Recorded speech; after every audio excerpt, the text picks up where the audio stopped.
come once again to discuss things.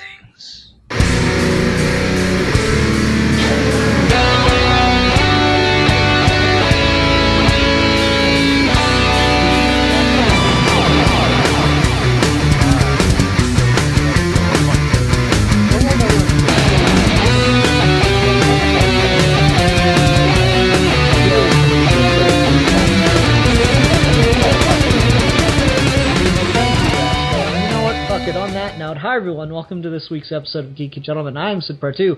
Joining me today is Connor Nielsen, back after quite a long hiatus from the show, and as well here, as always, and this sentence has lost all structure and form, Rasco Jackson, aka Rasco's Modern Life. Hello, Rasco. Hello. And welcome, dear listener, to another installment of Geeky Gentleman Horror Month. This is the very first episode of Geeky Gentleman Horror Month 2016. I am excited to be here. The month where we talk about horror-centric things. This year we're doing all horror movies, horror fan films, and let me just look at a calendar real quick. October 31st. Yeah, on Halloween you'll get you'll get a regular episode of Geeky Gentleman on Sunday the 30th, and we'll upload a special on Halloween Day. I'm not sure what it'll be about, but we'll figure it out, ladies and gentlemen. Anyway, let me also say that you can now download episodes of Geeky Gentleman and listen on the go. There's a link in the description to download the audio for this episode, so you can put it on your phone, mobile device, what have you, and listen to it anywhere you want. And also, do not forget that there is a Geeky Gentleman playlist. And if you want to listen to an old episode of Geeky Gentleman on the go, just leave a comment on the video. I will upload the audio, and you will be able to download it and listen anywhere. That was a mouthful. Need some water over there? Yeah, pass him the water through the Wi-Fi. That's how it would sound if you could do that. Anyway, Rasco, what are we talking about this week? You know, well, today we're talking about David Cronenberg's The Brood. Motherfucker. Indeed we are. Indeed we are. And, you know, can we all just get a round of applause in here for Rasco for picking a horror movie that didn't suck? Oh shit! Oh my god! Oh my god! No, don't get me wrong, it's not great. It's far from great, but it doesn't suck. Oh, God. So thank you for that. I feel bad for clapping before actually hearing what we were applauding for. Oh, man. No, guys, you don't understand. You can go watch other episodes of Geeky Gentleman Rasco picked, and when he picks horror movies, they're just so bad. Oh, the invitation is good. You're just the invitation don't get it, and a pile of garbage. I don't even know what else you're talking about besides that. I'll still defend The Witch. The Witch is awful. The Witch is a great movie. The Witch, The Invitation is awful. Alien's not a bad movie, but it's a fucking goddamn struggle to get through. Oh my god, you're so wrong. I have such an easy time watching that movie. I just watched it not last night, but I watched it a few nights ago. Dude, you watch that movie every night. You have masturbating sessions with that movie. That movie's great. That movie's so good. I like that you don't deny the masturbating sessions. Oh, that's a near perfect film though. But you still haven't denied masturbating to Alien though. I know, I've never masturbated to Alien. That's weird. And no, why would I do that? Well, no, it's just like I keep saying, oh, you have masturbation sessions with Alien, and then you're all like, no, that's a great movie, so it sounds like you're defending that you masturbate. Well, you know, if I did, it would be justified, because that movie's that good. That's how high my praise for that film is. I'm sure. In any case, yes, The Brood. Interesting film. I liked quite a bit about it. This came out in that time where just everyone in Hollywood was having demon babies. One of the last horror films we did last year on Horror Month was The Omen, and that's one of the movies that got that big craze started. The other big name from that era of late 70s horror was Rosemary's Baby. So there was a lot of this going on with, you know, women having demonic or monster children kind of thing was the idea. And so it's very much of its time, but no, I thought this was This was quite an interesting film, little slow in some places, and there wasn't enough development of the mythos at times. It felt like it kind of lulled for a little while in there, but otherwise, no, I quite enjoyed this. Anyone else have thoughts, or do we want to just end the review right there?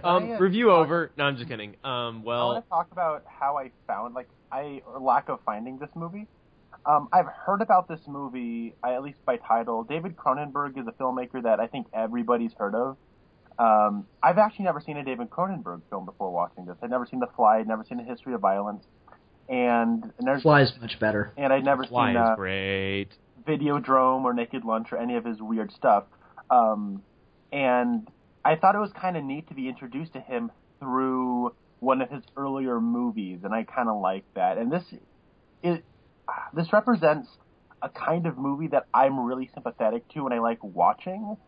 Because this is a very low-budget movie where this is obviously a group of very well-crafted people who know their craft and are ambitious and have a lot of ideas.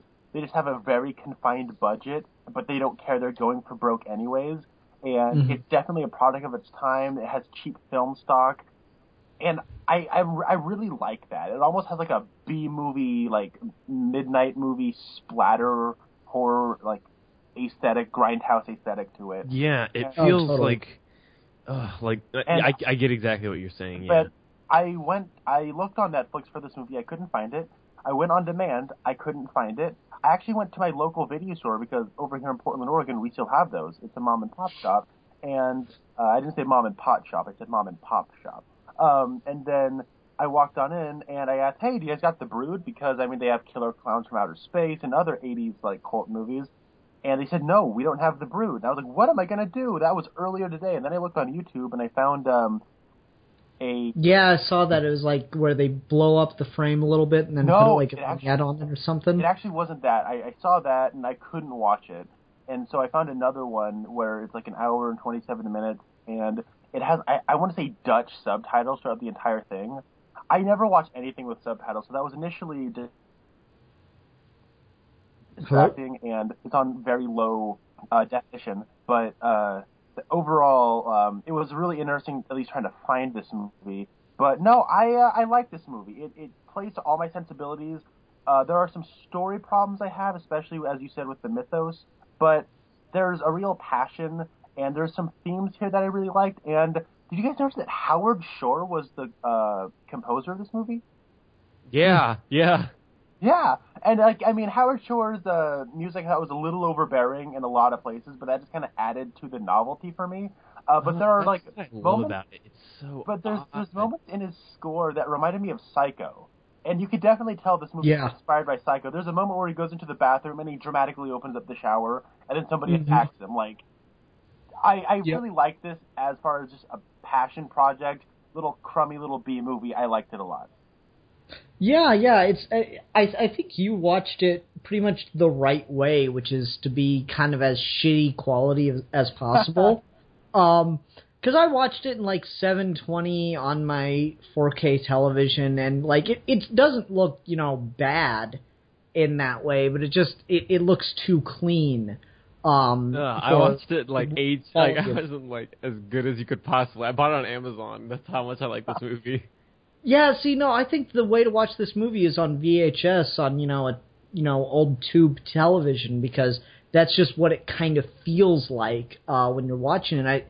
I really do feel like you can get a different experience by watching a movie in different definitions and on different kinds of technology. Yeah, but jumping off of that point before you get in, this was actually released in the Criterion Collection not too long ago. I'd like to see how they restored it. That'd be an interesting experience. Yeah. That might No, I just find that kind of approach to where you see a film kind of interesting. But no, I agree. I thought this was pretty good. So Rasco's obviously in love with this. Rasco, how did you feel on this watch through? So this movie is okay. So this movie came at a weird time when I was like really trying to find something that could give me a similar feeling that movies like Alien, The Thing. I was like, when is he going to say Alien? Alien and The Thing. They have this, like, weird, creepy vibe to them that just feels, like, wrong and, like, so truly crafted to be disturbing to people specifically and not just, like, in general, like, weird human attributes of, like, the creatures themselves that, like... You might like Sleuth. It's not, like, horror, but you might like Sleuth. And then I found The Fly from David Cronenberg, and I was like, oh, I forgot how much I love this movie the first time I watched it. And I watched it again, and I was like, oh, this movie's great.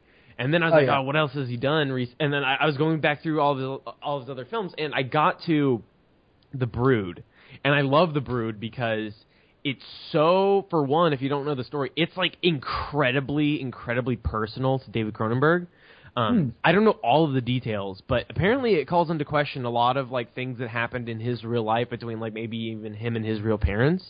And he, like, used that to, like, fuel the emotion of the story and kind of some of the family themes that are like, a through point. And the movie is so freaking just weird in this under your skin way because it's all about, like, people who have like messed up their children, and then so it's like the mother is like fulfilling the role of her own mother to like recreate the scenario of the father who has to like finally put an end to his wife to protect his daughter. Like the thing, it's weird. So the mother is complaining that when she was a kid, her father wouldn't stop her mother from beating her and being horrible to her. And she just wished her father had stepped in and saved her. And so now that she has a daughter, she's become the mother that's harming the daughter, and she's trying to, like, fulfill the prophecy of the father coming back to her and saving the daughter from her. And, like, she's recreating that scenario. And it's almost like, I don't know if it's intentional or if she wants that to happen or if the doctor wants that to happen or what. It's so weird and, like, deeply personal. And then, like, it's creepy. It's a creepy movie. Yeah, I think the thing I'm most impressed by is the title, Brood. And I just looked up the Google definition of it real quick, which is a family of young animals produced at one hatching or birth. And I usually hear the word brood associated with cicadas. Do you both... Roscoe, you're in Kentucky. You definitely have cicadas. Yeah, we have cicadas. I have no idea what a cicada is. Oh, Connor doesn't know what a cicada is. That's funny. Okay, yeah, I figured you might not have them that far out west. Cicadas are the worst. Yeah, they're like these... They look like gigantic houseflies. They kind of look just like gigantic houseflies, and they make this just really, really annoying, high-pitched cry that kind of sounds like a siren going. Yeah, it just makes outside and they do it, sound like... Yeah, like 24/7. Yeah, they're constantly going. But the interesting thing about cicadas biologically is they come in broods. So the cicadas you hear in 2016 will not be the same cicadas you hear in 2017. The cicadas that are active right now will, they're reaching the end of their mating season, so they'll go underground and breed for a couple months and then lay all their hatchlings, and then those hatchlings are called a brood, and that brood will sit dormant for like 20 years before they come back up. But that's how goddamn many of these things there are, that there are that many broods just all waiting in the ground to come up and have their year. So that's kind of what I think of when I hear the word brood. That's just kind of something that's fascinated me. And I think that's kind of, like, not only does it refer to what the monsters in this film are, but it also refers to the fact that there's a lot of buried deep psychological scarring, I feel, in this movie. Yeah. These ideas of these very Freudian problems that people have that they're always dealing with and projecting, there's the word I want. They're projecting their own psychological torment onto others. I think the most obvious example of that, that's like the easiest and with the least baggage in this movie, is when the wife calls back to her husband's house and the teacher answers the phone, and she just immediately assumes that they're having an affair, and then from there immediately wants to kill her. Yeah. She's obviously she's projecting all of her own feelings and fears and deep-seated insecurities onto this other person who she doesn't know at all, and putting all that weight onto them. And then when you take that weight, you times it by 1,000-fold for the daughter and the mother and the fathers in this story. And so I think the title is probably the best thing about this movie for me. I love that you have this person, the mother in this case, who she pretty much loses the difference between what actions you have in your head that you intend to act upon and that what you don't intend to act upon. So like that's a big important aspect of society, is that there's a lot of people who have harmful thoughts that they never intend to act upon. Sure. What happens when you remove their ability? What happens when you remove their ability to not act upon those harmful tendencies and those harmful emotions, and you actually make it easier, and that it's like a subconscious force of this like weird brood family that have like a weird telepathic connection to her and her emotions. Like what happens when you remove what the thing that separates the actions that we want to act upon and what we don't want to act upon? If we act upon all of our emotions, what happens? And it's like a weird science fiction meets like psychological horror. Yeah, it's really weird. It's awesome. Yeah, I like that about it too. That's just an inherently fascinating concept of what if you remove that filter that exists. And, of course, the real-life example of this is Donald Trump.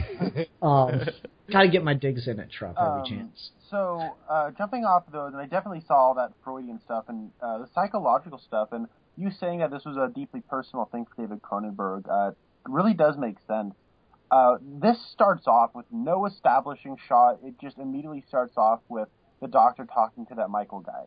Mm-hmm. And they just start having this back and forth. And I thought it was like a play at first. I didn't know what exactly was going on. And I like that right from the beginning, this thing gets in, says its piece, and then gets out. This is a very trim, very efficient movie. And you talk about how there's some lulls in here, and I might have to disagree with you. In fact, I think this movie might have benefited from being about 10 or so minutes longer to really fill out its time a little bit more. But right from there, we find out that this is a doctor, and they're talking about abuse and how this guy feels, this guy was abused by his dad, and there's like these inner scars he has.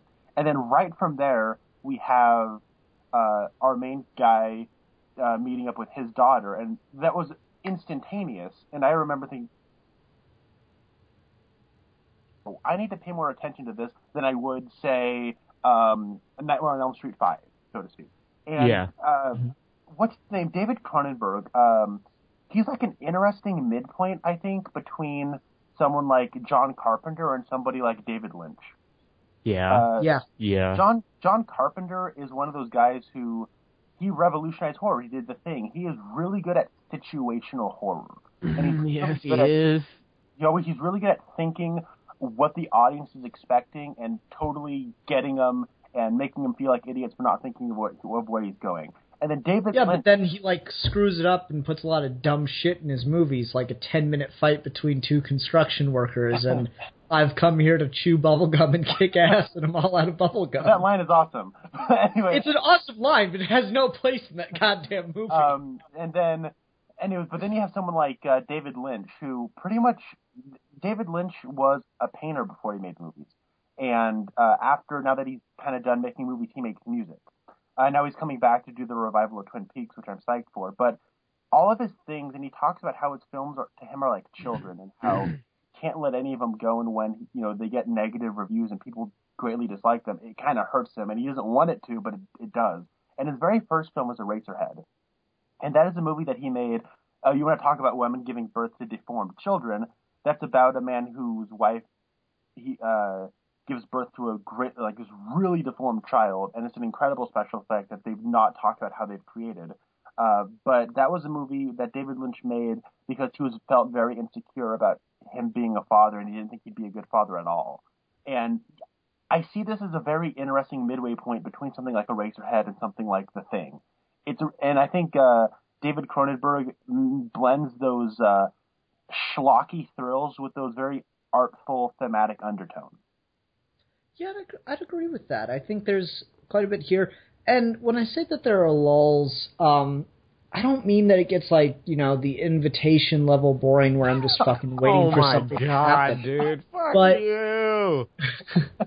But it definitely gets it gets to points where, like, I feel like we spend too much time doing some things when we could have spent more time building up to the mythos, because as good as the reveal of the mother showing the pox becoming children is, I feel like there's only really one scene, and it's really brief, and it's toward the beginning, that even kind of sets that up.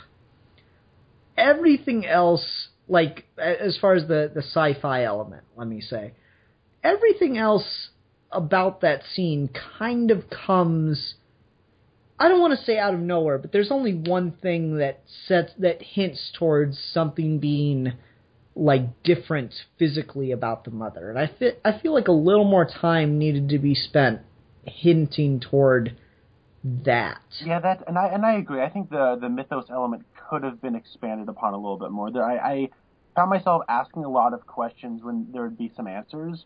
Like, okay, how does this work? How does that work? How did that work? I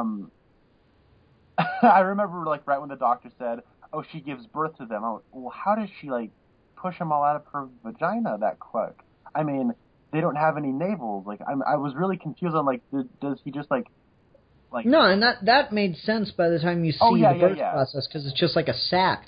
But no, I'm just talking, like, just showing that there's something not physically the same about her as opposed to other people. Well, what they do and I say feel like is, you could here's have, all I they feel say. like you could have, there's one scene, but I feel like you could have probably cut some of the stuff with the teacher out. What scene are you talking about, by the way, though? Like, what scene are you talking about? The grandmother showing the granddaughter. And she talks about, like, the red bump she used to get when she was a kid.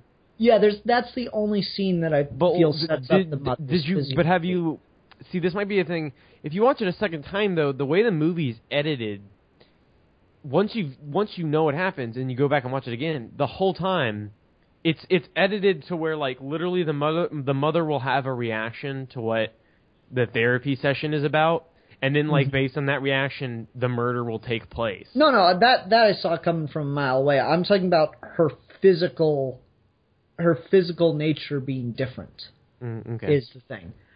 There's only one scene that sets up that there is something physically unique about her. Well, no one's allowed to see her. I think that's a big aspect of it, too, though. Is like, nobody's allowed to see her. Well, like, why can no one see what she looks like? All right, I Fair got a question. point, but they don't stress enough about the look. They seem to indicate it's more about mental side than the look to me. But that's what I like about the reveal, is that, like, it works for both. Like, well, my thing with the mystery element and stuff is I want to be able to either figure it out before or figure it out with the character. And so I don't like when your reveal of your mystery is that far out of left field that there was no way I ever could have seen it coming based on the information we've gained throughout the film. I actually really like the reveal. And like, it's a stunning reveal, and it is fucking terrifying, and it's amazing effect and everything, don't get me wrong. I just would have liked more hints towards the mother's physiology. There is a little bit. Not specifically with the mom. She's covered up all the time, but there's that Michael guy who has all of those blemishes and, like... Yeah, but no, that doesn't work at all. I think if we looked at the marks of the other people, we don't ever look at any of the, except for that one guy with the weird cancer on his chin. Yeah, but Connor, that doesn't... But what I'm saying is, like, what if those things, like, had they gone forward, what if those cancer things, like, turned into, like, brood things for that specific person? What if... Connor, that doesn't work, because why would the mother have those bumps when she was a child, then? Oh. Because those were supposed to be caused by the psychoplasmics. Yeah, but here's the thing about psychoplasmics. In this universe, that's just a thing that exists. It's a form... So, like, you know when he meets the guy with the cancer neck? Yeah. And he's talking about, what is that weird word? It's like this other thing system that he calls it, that the humans have. Yeah, no. My point being that it could not be the result of the medication that made her give birth to these things, and that's what the whole point of the hint at the daughter at the end is. That's just their physiology. So I don't feel like you're going to make an argument that makes the biology being set up make sense. It is a left field reveal. And there are plenty of movies that do left field reveals, don't get me wrong. I just don't think it's a very well told mystery from that aspect. Well, I think that the thing is that it's not necessarily even a medicine that they take. It's psychoplasmids, I think, is just a purely psychological process in which you manipulate your emotions, and in this world, this is a thing that you can do to someone, and that everybody has these things inherently in them, and in this world your psychology can like perverse your body in a way in which you like literally become like mutated in such a way, and that's like an actual aspect of this kind of... I don't think there's even kind of enough evidence to point to. Well, no, like that's I think the point of what's actually going on. Like they don't talk about medication as much as they just literally talk about the like he's a psychologist. That's what the doctor is. He's nothing. That he's a psychologist. He doesn't prescribe these people with. He doesn't give these people medication. It's a purely psychological, I guess, facility. And the whole point of this movie is that, like, in this world, he's like turning people's bodies against them based on that weird like system that guy was talking about who had the cancer on his neck.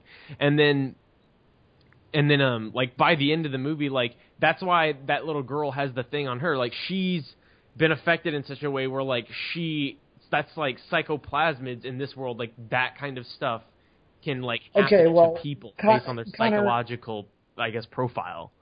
Connor, back me up on this. Did you think that the psychoplasmics were a natural force in this universe or a medication these people were taking? Just based on your... It's a little vague. And you have to understand, I just based on your like turned off the movie interpretation. What was the impression you were left with? I did like just turn off the movie before the call. There's a moment where they meet up with one another, like where he's talking about wanting to sue this guy, and then he talks about him being a doctor of medicine. But then we don't ever actually see any medicine. It is all like we literally see zero medicine. Like, yeah, but that's not my point. That's not my point. I'm asking, on your first initial watch, without thinking about this, did you think the people were taking the medication or not? Were you left with the impression that these people were on some kind of medication? No. No, because I was. I definitely was under the impression that they were taking some kind of medication, and that's what was doing it to them. I could totally be convinced that they were taking medicine, though.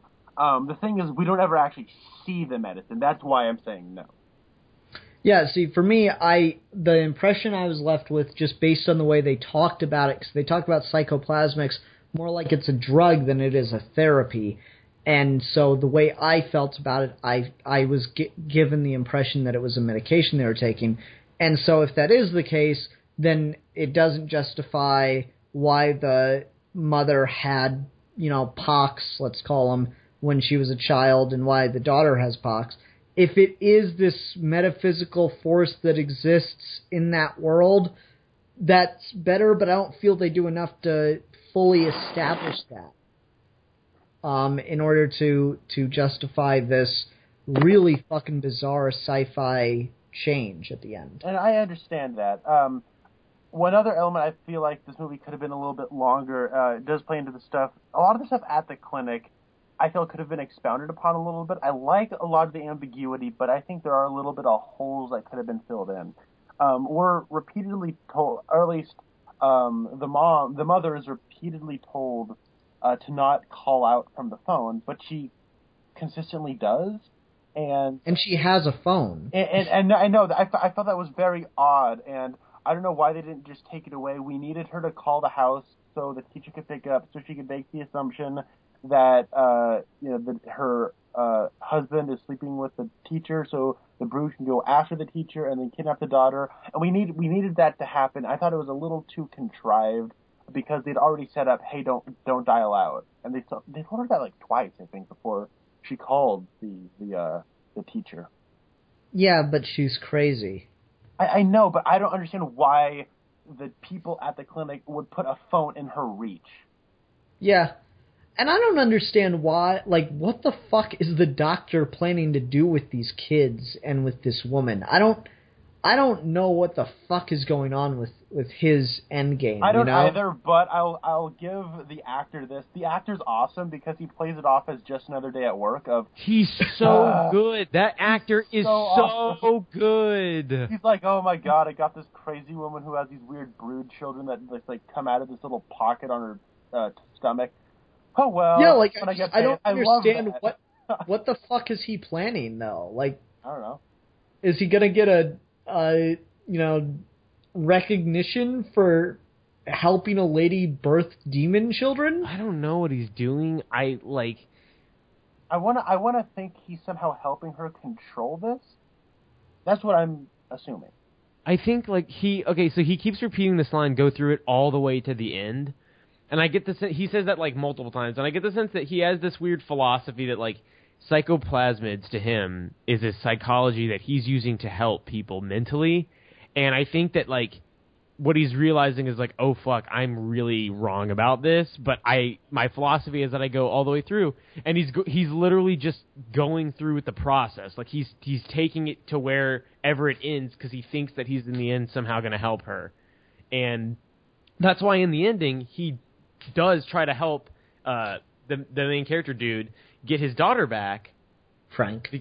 Frank. I'm sorry, I forgot his name. Frank. Because they only say his name like, how many times do they say? Never mind. They say it a good amount of times. I'll never mind. I just didn't pay attention to what his name was. By the way, name a foreign leader, Rasco. Name any foreign leader that you admire. Vox. He was fantastic. Oh, God, sorry. That was an Aleppo moment. That's so stupid. Okay, but what was I talking about? Oh yeah, that's why he tries to actually help get his daughter back in the end, because I think he realizes like, you know what, I fucked up. I'm just gonna help him get his daughter back at this point. Like, I don't really actually want anything bad to happen to these people. I thought that I was doing something good, and he's kind of like too obsessed with his own science, I think. That might be it, but again, I needed more from him saying that. Or just something to more strongly indicate that. Because, like, it seems like he's got an evil plan the whole time until the last 10 minutes. Like, it's just suddenly like, oh, I guess I'm a good guy now. No, but that's what's awesome, is because when you get to that reveal at the end, now when I go back and rewatch this movie, which I might actually do, this really plays to a lot of my sensibilities. But the whole time I'm thinking of him going through these therapy, in the back of his head, I know he's thinking, okay, what am I having for lunch? Like, he has a very matter-of-factness about it, and I like how this is just the way he is. He doesn't really have anything sinister going up. That's just the way he acts, and I kind of like that a lot. I mean, the actor's great, again. I feel like we needed something to help understand his motivation behind everything. And, you know, obviously characters don't have to come out and say, I'm doing this because blah, blah, blah, blah, blah, blah, blah. But I just need something to indicate what his end game is. And I think a natural way of doing that would have been Frank asking him, why are you doing this? Like, he thought this guy was this weird guy who was up to something, and he was planning on... Yeah, that's what we're led to think the whole movie, too. He was planning on suing him, so I don't know why Frank doesn't ask him, hey, why are you doing this? Why are you helping me? That would have been a natural way of finding that out. Yeah, I agree. Okay. So let's go on to another point. Creepiest moment of the movie? I'm gonna steal the obvious one and say when the lady births the little sacklet and licks it. It's so nasty. You're not allowed to pick mine. I will say when Frank is at his mother-in-law's house, and then the little thing just like jumps up from the bed and goes, "Man!" Dang it, Connor! You literally stole what I was going to Okay, but I have another one. It's a really solid jump scare because it doesn't go boom. And like at first, Frank doesn't even really realize what it is, and you don't even realize what it is. You're startled just like he is, and then it starts chucking things at it and putting holes in the wall. That was creepy. These little things were creepy. I think the first reveal of the creature is creepy, where the woman turns around and looks up into the corner of her kitchen, and then the camera all of a sudden flips, and then it's like, and it's like shows the thing for just long enough to where you can see that it's like a little kid thing, but its face is obviously deformed, but you don't get to see it long enough to actually like make out all of its features, and it just jumps down at her. I think that's like one of the creepiest moments in the entire movie. And I'll say, yeah, I think that's a really creepy moment. I think it's a little undercut.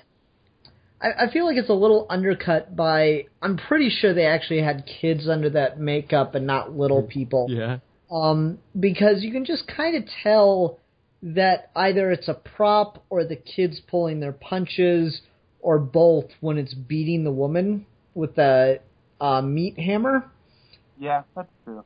Like, you could just tell that it wasn't, like, really striking with any force. You could tell it was pulling away at the last second. But in contrast, when they murder that school teacher, that was shocking. I was, like, surprised it went as much as it did, because I like that all the kids sit there except for one. Yeah, and, like, they don't know what to do, and the kid runs away. He doesn't try to stop him. Like, that's the way kids act. I like that. Yeah, I love the creepiness of him picking up her dead, soaked in blood head. And then he like puts the child's drawing over it. Yeah, that was really good. That was effective blood. You know what? Does anyone know off the top of the head what's drawn on that picture that he puts over her? Sowing the pumpkin seed. Oh, see, I would have liked if they'd been more obvious about it and put like a mother, father, and their daughter. Like if it'd been a little kid's drawing of mommy, daddy, and herself. Yeah. That would have been, that would have really hammered in the symbolism. See what I did there? Yeah. Because like, and if David Lynch had directed this movie, it would have been like a really like juvenile joke about farting that was on there. And then you would have laughed. But the thing about there's a really good setup and payoff with that school. The first time they go to the school, there's this really cool. The camera is on the roof of the school and is aiming downward at the that entryway with all the where there's the playground to the edge, and there's those big concrete steps and everything. That all funnels into the elementary school, and it's a really neat overhead shot from the roof of the school. And then there's a bunch of kids. He's walking around. They're all dressed up similarly to his daughter with those big snow coats and stuff. And then anyone else find it just a little distracting that his daughter and the first brood child were wearing the exact same? Oh yeah, I noticed that. I thought it would mean something, but after watching it, definitely feels like a budget constraint. But the second time he comes, or like when the school teacher gets murdered, preceding that scene, we have a very similar shot from the first time we were there, where there's a camera on the roof, and it's like panning around as he's walking across the courtyard, and then we see the kids playing on the playground, and then we find out that those kids, I'm like, wait, holy crap, those ones look just like the ones from before, and then, I thought it was a really effective setup and payoff. Yeah, I'd agree. I thought that was well handled. There's a lot of stuff that I like about this movie, and then there's some stuff where, like, it's just a little off, and so I'll float this idea out there and see what you guys think. Okay. Float it. Do you think this one's ripe for a remake? Yes! Yeah! Yes! Like, it's rare where I find movies... Oh my god, holy shit. It's rare that I find movies where I'm like, this does deserve to be remade with just a better budget. Like, it's oddly enough, we've talked about it in this episode, it's this and They Live are two movies that I think are ripe for remakes, where there's a really good concept, really brilliant movie hidden under there, but there's just enough stuff that doesn't work about it that I feel like if you, just tighten the screws here and there, added some time, gave it some more money, and the right people involved, I think you could have a really, really strong film. I do too, and as long as you keep Platinum Dunes as far away from it as possible, I would totally endorse that. James Wan is a director who loves putting families in horrible situations, and I think this would Who's the guy that directed Funny Games? Let's get Ridley Scott, the guy who directed Alien. Yeah, the guy who did both of the Funny Games movies. David Fincher. Let's see. That is the director they call Michel Haneke. Yeah, I think whoever did Funny Games would be a fantastic director for a remake of this. I just, again, I don't think there's anything inherently bad about this movie, unlike the other movies that Rasco's picked. I just think that there are enough things where I'm like, it's good, but it's not quite got me. And it definitely has aged. Enough. I don't know, I could see myself getting there. I did approach it, if I'd caught this on my own, I would probably enjoy it more than, because I only had time to watch it the once.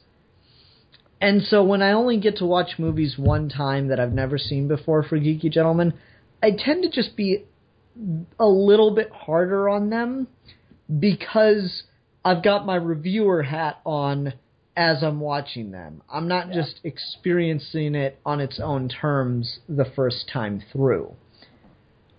And so I think that might be why I'm a little more iffy on it than you guys, because I didn't get to watch this just without the context of I'm going to go do a review of it. But, Connor, you're kind of in the middle because you plan to watch it on your own anyway. So. Yeah.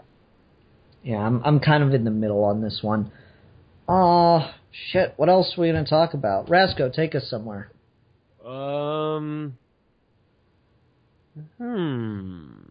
Well, I quite love this movie because it's just the right amount of just random, okay, here's the thing. There are so many good movies that are absolute classics that are premises that if you didn't give it 100%, if you didn't go in all the way and actually try to flesh out the premise as much as you possibly could, there are a lot of movies that wouldn't be classics if the people making them hadn't done that. So Alien, if you had a director who didn't care... Oh my God, Rasco, I'm going to put an Alien ban on you. Alien could not be the movie that it was if Ridley Scott did not have the attention to detail and also having H.R. Geiger there to help him make some of the... and help him create some of the designs for the xenomorphs and the space ship and stuff like that. That movie, if he hadn't given it all of his effort that he did and fought for the budget increases, that movie couldn't have been what it was. And that's such a weird premise for a movie that you wouldn't even necessarily think that would become what it has become. And this is a movie where it obviously has not become a giant classic movie, but if you go back and watch it, it's oh wow, I'm so glad that this movie got made. This really strange, weird premise of there's this weird psychological mutation thing going on with these dwarf baby killer things, and what the hell? What the heck? It's just this weird movie that it's so hard. I imagine to pitch this, but because they had people that were passionate and talented to make it, it turned out, I think, pretty good. I don't know. I think I'll say that it kind of it certainly doesn't deserve to be forgotten, but it doesn't deserve to be recognized long term. I think that it's never the kind of thing that ever would have. And I think the well, hold on. Let me say, I think it has enough problems that I'm not surprised that it's not highly regarded for all time. It doesn't quite do anything innovative as far as just the technical filmmaking side. And there are, to what extent they bother you, there are problems on some level with the storytelling. So I'm not surprised that it's been forgotten, but I think it was a very important tool in helping David Cronenberg develop as a filmmaker because, less than 10 years later, we get one of my favorite horror films from the guy that picks up on a lot of similar themes to this film, and that's The Fly. I can't believe you guys already talked about that. Fuck you, I love that movie. Me too. I fucking adore The Fly. Yeah, The Fly is a great movie. And to piggyback off of your point, I completely agree. I think the way, because you say this is an effective tool of launching David Cronenberg, I like to view this movie the same way I view something like the movie Following, which was directed by Christopher Nolan. I love that. Because we view Following, we watch Following not because we heard it was a good movie. We watch it because it was Christopher Nolan's independent project that launched him into making Memento, and then Insomnia, and then Dark Knight trilogy. So, and then now we see, Christopher Nolan as this great filmmaker of the 21st century, and we're like, oh my god, where did this come from? It started with Following, really. And the same thing can be attributed to David Cronenberg. It's a piece of his legacy now, and people will go to this to see where this went. And I think that's a neat way. And I think in that regard, it deserves to be seen. And if you're a filmmaker or somebody who's a big film fan, and especially a horror film fan, I think in that regard, it's somewhat essential, especially if you like Cronenberg. Yeah, I'd say so too. I think that there's enough good about it that it's certainly not, forgettable or doesn't deserve to be watched. I'm just not surprised that it doesn't have, cult status. I'm not surprised that it's kind of become, I don't know, I don't want to say forgotten, but I'm not surprised that it's not remembered with reverence, let's say. All right. Well, I think that you're just stupid. Okay, well, Rasco, here, I'm going to put you into a shitty circumstance then. All right, throw it at me, bitch. I'm just kidding. Sorry. Rasco, what's the worst thing about this movie? Okay, the worst thing about this movie is... The worst thing about this movie is that the main character, Frank, is pretty much just, a guy, and that's, the most you can really say about him. You know what? I was actually just handed the reins over to me. I would have said I really liked Frank because he's just a guy trying to help his daughter out. And for this sort of story, that's all we needed. And I think the guy who plays Frank does a really good job at filling in the gaps that aren't there in the script. Connor, it's funny because I would make the exact same argument defending Frank. Yeah. But I'm saying that, if I really had to say, the worst thing, if Frank was played by, Bryan Cranston and you'd given, if you made a remake of this, you had, Bryan Cranston as Frank, and you gave him, a little bit more personality in his dialogue, and, because the thing is about Frank, he only has, a one-track mind. It's all about his daughter, which is kind of, in itself... What?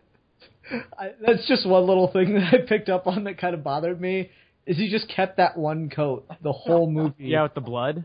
Yeah, even after it got blood on it. I love that. At a fucking crime scene. It's okay, honey, it's okay. Everything's gonna be alright, honey. I'm covered in blood. Oh, okay, Dad. It's okay. His daughter's giving him a big hug around the neck. Daddy, what's this?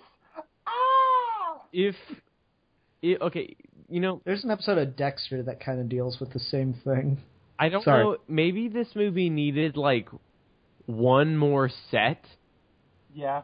That was, a little bit more publicly occupied to make it feel a little bit, more see, in a way, I kind of like that because, okay, here's the thing. You have to understand, from everything that I can criticize about this movie, I also love on another level. Yeah. Because but what do you think is the one thing that's not me I think this is a good movie. It's this. It's kind of, I watched this movie. My first viewing experience of this film. I have a weird relationship with this movie now, where it's I like it irrationally. So there's a lot of things that I could also defend. I'm going to say are probably maybe from a more objective standpoint very liable to criticism. This came out in 1979, the same year Alien came out, and the same year Apocalypse Now came out. So, and it looks like a commercial in comparison to those. What's that? It looks like a commercial the way it's filmed compared to like those. Like, I love how cheap this movie is. I love it. Too. I love how cheap it is. I love how the title card is just The Brood in like turquoise text. I love that. Oh, you know what'd be fun is if we could get one of those old Grindhouse style trailers for this movie. Ooh, that'd be cool. That would be cool. One thing I I love like, those trailers. from a stylistic standpoint, I liked how the autopsy of like that weird brood thing. The first one they found was like in like a purple scale. Oh, I love that. That was a really interesting stylistic design. Because it said we assume that it's only seeing in black and white, and you'd expect like any other director would have shot that scene in black and white. Yeah. But he shot it on a purple scale, and I thought that was interesting. Yeah. That was so beautiful. Yeah, I thought that was cool looking. I love that. Cool looking. Didn't love the prosthetics of the brood children, like especially the dead one. It just looked a little too fake. There's a point in movie history where prosthetics look fake but creepy in a way that isn't achievable when things look they look creepy in a weird way. So like Jason from Friday the 13th Part 3, the prosthetics on his face are so disturbingly weird and simultaneously when you look at him kind of cheap but freaking weird that like I love it and I don't want it to look more realistic necessarily. I just love how it is. And that's kind of how I feel about these creepy brood faces because I remember my first when I learned about this film, it was like nighttime and I was looking at images of the brood children on Google Images. And I was like shitting my pants because it was so scary. And I was like, oh my God, this is the scariest thing I've ever seen. These kids look freaking horrifying. And what movie is this? And then I found the movie and then I watched it and yada, yada, yada. But the brood kids are creepy. So they are cheap looking, but they're horrifying. So I don't mind. But when you talk about...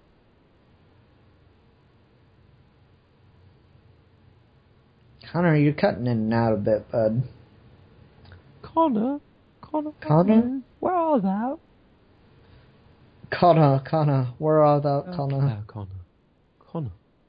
Oh, and Connor's dropped. That's too bad. No, not Connor. Damn you. And he was like making a point too. Like that's the worst time to drop when you're in the middle of a point. Yeah. Oh well. It obviously means that his point was invalid if he dropped out of the call before he could make it. Idiot. Connor, you back? I'm back. Okay, what were you saying? Well, I was just gonna say that I thought the brood children were pretty creepy looking. I'm really pulling a blank. I know there was like this weird horror movie where like I think it's like a kid or a really small woman wears like this yellow rain jacket and a mask. Rask, you know what I'm talking about? Yellow rain jacket and a mask. And like this weird like, it almost looks like a, you know how like a 1920s flapper looked with like the big blue eye shade and the big rosy cheeks? It's like somebody took that and turned it into like a plastic mask and they wear it over their face and they cover like the rest of their body in like this this yellow rain jacket, and I'm really pulling a blank, but for a second I thought this was that movie, and I was thinking, wait, so, this is where that's from, but it wasn't. But I could have sworn... And Connor's cut out again. Oh, well. No. Hello? You can't hear me? He's back, he's back. Okay, he just kind of cut out a little. And now he's gone again. Oh. No, I'm still here. Okay. Well, let's fucking talk, Connor. I don't know where I cut out then. Well, then Connor, no. So like, okay, this flapper thing. You thought it was this movie, but it's not. Okay. Well, what are you talking about? Well, I'm trying to remember.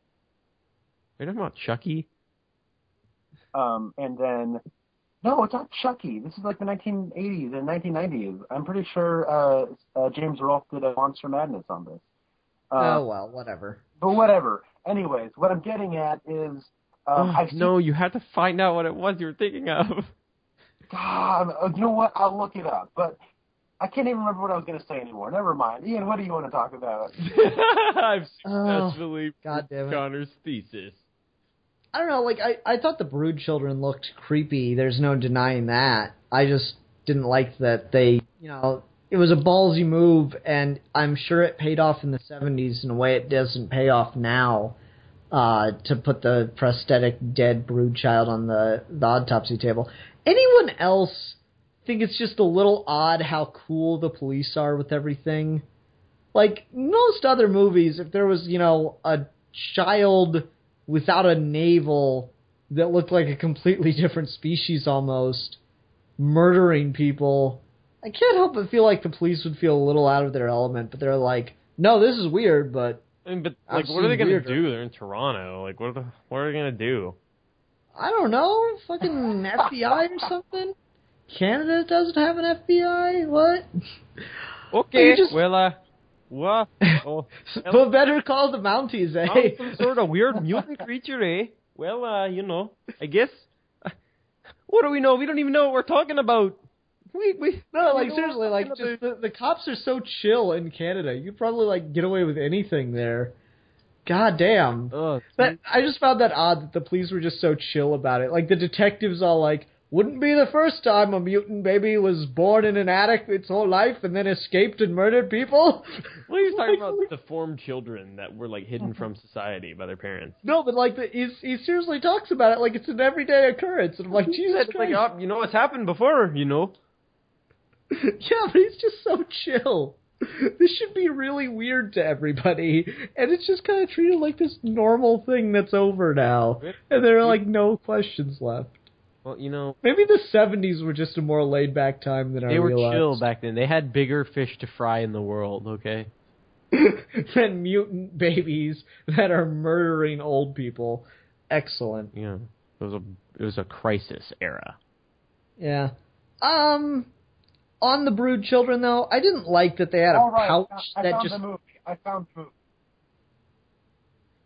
Okay, what is it?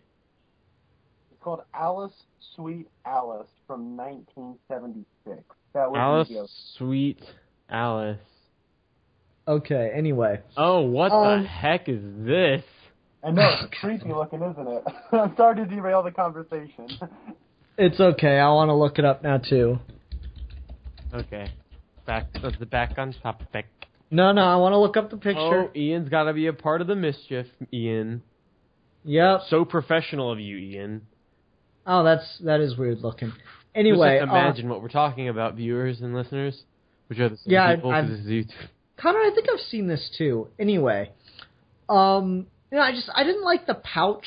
I thought that just became overly convenient, especially because it only comes into play the one time. And you could have just had Frank kill it. I just thought the pouch was kind of silly.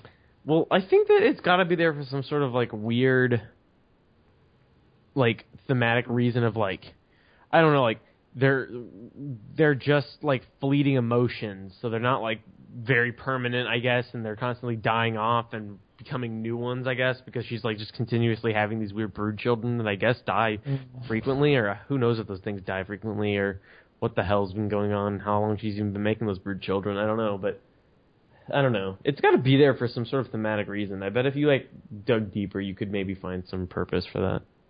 Yeah, it might be one of those things where I feel like the themes were taken into account over the logic of the world. Go for it, Connor, what? I was just going to say that when the doctor was shooting those brood kids, that was awesome. The gore looks great in this movie. Yeah, kill those kids. Pow, pow. It's awesome. That's where I would have started. Just shoot the children. Like, he had a gun. He knew he was going in there. He doesn't want to traumatize Candy, though. She's been kidnapped by fucking monster children. I'm pretty sure that bridge has been burned, Connor. No, but I mean, there's like 60 of them. Not 60 of them. There's probably like... What if he accidentally shoots her, huh? Yeah, he's got to get her. See, he wants to get out of there with no conflict whatsoever. If they can keep those calm, then nothing will happen bad at all. If he goes in there guns blazing, they're going to attack him. I don't know. And it's one of those things where, like, Louis C.K. has this joke about beating up 5-year-olds. Like, you can just kick 5-year-olds' asses all day. And so I do have a little bit of trouble, like when the Brood, just jump up and surprise the two old people, I totally buy that they can murder the shit out of them. But when it's like a guy who knows the situation he's getting into. And there were plenty to overwhelm him, sure. But I just felt like he probably could have taken out a couple of them with just fists and legs. I mean, they're like biting his flesh, like they're eating his face. Yeah, I'm just saying, like... I mean, I imagine that there's like a bunch of them, and they're all biting him with... They don't have teeth, they have feet. You put me in a room full of, kindergartners tripping acid, having bad trips, wanting to bite my face. I'm not saying I'm going to get out of there, but I'm saying I can kick a few of their asses before I go. Brood children have a different demeanor than children do. Brood children have, like, a violent streak in them that, like, makes, like, a small child, runs at you, you fucking, like, just, like, anything can stop a small child. A brood child, though, who even knows if they're of the same physical structure as a normal child? They may be I'm just saying, you kick something in the head, it usually backs down. Like, I'm not saying he'd survive. I'm just saying, like, it's something. It's the same problem I have with, like, the brood child hitting the old woman with the hammer. You could tell that the actor was pulling the punches a little bit. Same with this. I could tell that, like, the guy isn't really fighting for his life, if that makes sense. So, I'm just saying, I feel like he could have kicked a couple children's asses before he got taken down. Well, you see, I think they went for his upper parts early. So, I mean, I find it believable that he just started getting eaten and couldn't take it, and then they piled on him, and he died. Maybe, I don't know. Shut up. I'm just saying. You don't know what you're talking about, Ian. I don't know. Never mind. You just don't know. Oh, I guess. That was just something I thought of, though. I was like, are you sure he couldn't just kick the shit out of a couple of them? I'm sure he couldn't. I'm sure. I mean, gun in one hand. I ran it through the Deadliest Warrior simulation test that they do on that. Well, that's always 100% accurate. Brood children beats William Shatner's brother. He does have that look. He looks like he's William Shatner's brother, and he acts very similar to how William Shatner acts, and I love it. Rasko, I'm going to be completely honest. When this movie opened up with those two guys talking, it was like the fucking strangest conversation ever. I was like, oh, fucking Christ again, Rasko. Why? Why with all these fucking boring-ass movies? I was so ready for it to suck. At what point? I was so ready for it to just be god awful. It's dude, the first time I watched this movie, you don't even realize how strange it was for me. I was like, what am I watching? I couldn't even masturbate to it. I didn't even know if it was like, I didn't know even like remotely what quality it would be. Okay? Mm. This is a creepy movie. It is something else. I think Connor got it right. It's like a grindhouse movie concept, but with just enough artistic integrity behind it that it does ultimately work, but not quite as well as it could if it had someone behind the camera with just a little more experience and a little bit better of a budget. I think that's where I'm coming down on this movie in total. I think. How about you, Connor? You changing your tune on this at all, or are you still kind of at that place? I'm pretty set on where I was beforehand. It's weird. Like, this is the kind of movie, if I discovered it, like, I don't know, 5 or 6 years ago, this would probably be up there as one of my favorite horror movies. Because it does play to a lot of those B-movie sensibilities that I just have a really soft spot for. So in that way, I totally understand Rasko's enthusiasm, but I probably fall closer to you, Ian. Gotcha. And Rasko, you love it unconditionally? I love this movie. Okay. Well, let's go ahead and do ratings. You guys go first. I'm looking for what to talk about next week. All right. Rasko, why don't you start us off? I'm going to go ahead and give this movie a number rating that's absolutely groovy. I'm gonna give this a 4 out of 5 beaks instead of teeth. I'll give The Brood 3.5 out of 5 bloody coats. Damn it, Connor, you stole I mine. was thinking of what to say. I should have gone first. And I've picked my movie by default. It's never good when you have to just go to the DVD rack, but here we are. Okay, I will give this... Don't stall. I'll give this 3.25. I really want to give it a 3.5, but I feel it's just too many problems for it. Oh, you monkey. I'll give it 3.25 out of 5. Woman licking the blood off of her newborn sackling. Okay. So everyone, thanks for listening to our review of The Brood. Gentlemen, guess what next week's episode is going to be on? What? Honestly, a very similar kind of film, I think. Although not as weird, more just realistic horror. We're going to be talking about Cujo. Oh, Cujo. All right. Yeah, Cujo. Rough. Anyway, that'll do it for this week's episode of Geeky Gentlemen. Everyone, thank you very, very much for watching. Until next time, I'm the Philosopher. I guess I might be still sexually traumatized. I mean, if after this movie, if you got a boner...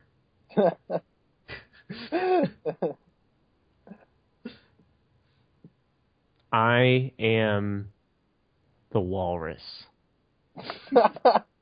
Choo-choo-choo-choo! I am the walrus! And we are your Geeky Gentlemen, and we will be discussing things. I am together. that song.